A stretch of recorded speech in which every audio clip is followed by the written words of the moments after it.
Thank you. So I've got about apparently 5 or 6 minutes to say the most useful things I can think of. I'm going to do my best.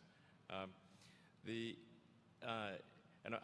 was suggested that I distill things down to three items. I think I'll go with 4, and I'll try.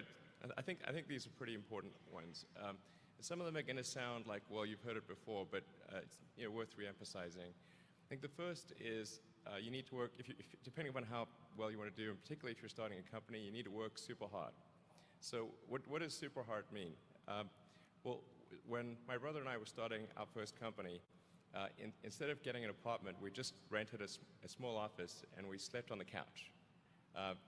And we showered at the YMCA, and we're so hot up we had just one computer. So the website was up during the day, and I was coding at night, 7 days a week, all the time. And I sort of briefly had a girlfriend in that period, and in order to be with me, she'd have to sleep in the office. So work hard, like, every waking hour. That's the thing I would say, particularly if you're starting a company. And I mean, if you do simple math, say like, okay, if somebody else is working 50 hours and you're working 100, you'll get twice as much done in the course of a year as the other company.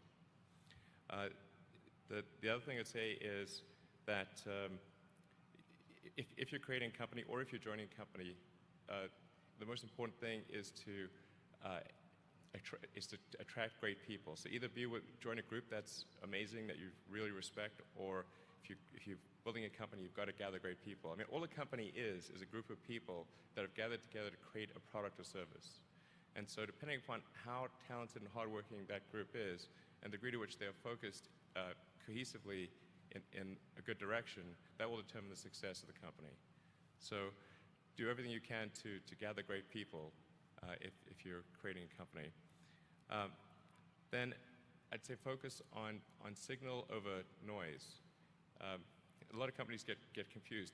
They spend money on things that don't actually make the product better. So, for example, at Tesla, we've never spent any money on advertising. We put all of the money into R&D and manufacturing and design to try to make the car as good as possible. I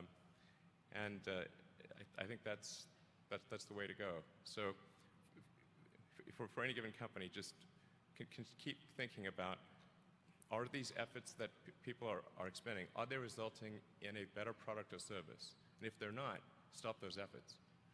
And then the final thing is to sort of don't just follow the trend. So you may have heard me say that it's good to think in terms of the physics approach, or first principles, which is, rather than reasoning by analogy, you boil things down to the most fundamental truths you can imagine, and you reason up from there. And this is a good way to figure out if something really makes sense, or if it's just what everybody else is doing. It's hard to think that way. You can't think that way about everything. It takes a lot of effort.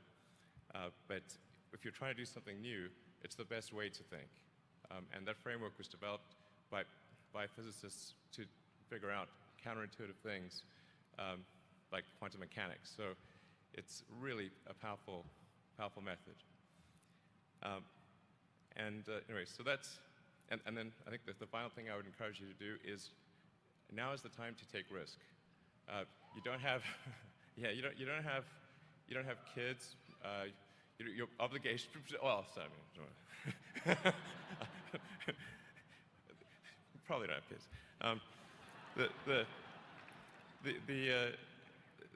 But as you get older, your obligations increase. So and once you have a family, you start taking risk not just for yourself, but for your family as well. It gets much harder to do things that might not work out.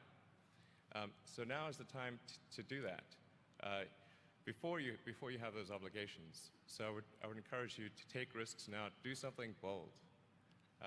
You won't regret it. Thank you.